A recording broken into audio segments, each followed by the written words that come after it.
Attorneys for the Wixom man accused of being one of the most violent participants in the siege on the U.S. Capitol are rolling out their defense. They say Michael Foy was trying to help, not hurt police as he swung a hockey stick in the crowd. Let's bring in defender Sean Lay. And Sean, Foy was back in court today. Back in court, and let's reiterate this was a big battle inside a courtroom, a federal courtroom in D.C. When it was all said and done, big arguments on both sides, federal government and Michael Foy and his attorney. The judge actually let Foy have it, saying, "You're no hero, you weren't defending anyone," and she denied letting him out on bond.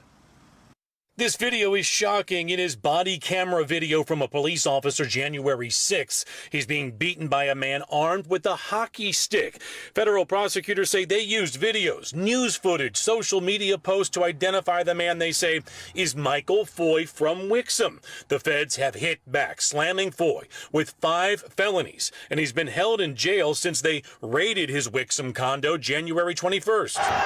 Today, Foy went to court arguing he wants to be released on bond. The feds argue no way. They believe Foy is a danger to the public, arguing he allegedly brought the hockey stick from Michigan to D.C. to use it as a weapon, and they say he did just that against police. The feds also filed this new photo they say is Foy, throwing a sharpened pole at police outside of the Capitol.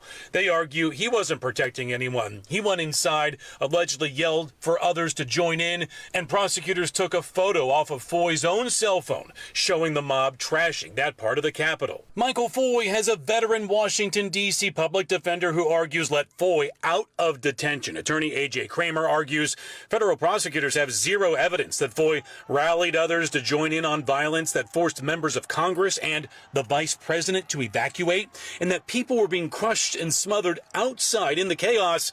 He says it was Foy using the hockey stick to help them. Kramer arguing, quote, Mr. Foy's actions in those 25 seconds were justified. Bottom line, the judge saying no to that argument and holding Foy again in custody until his next hearing, which will be on April 9th. Also important to point out, Michael Foy has pleaded not guilty to each and every one of these charges. Back to you guys. That he has. And Sean, Foy also had another request for the judge. Talk a little bit about that.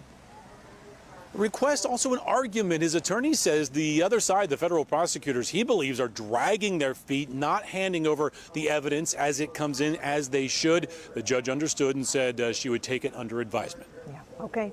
Sean, thanks.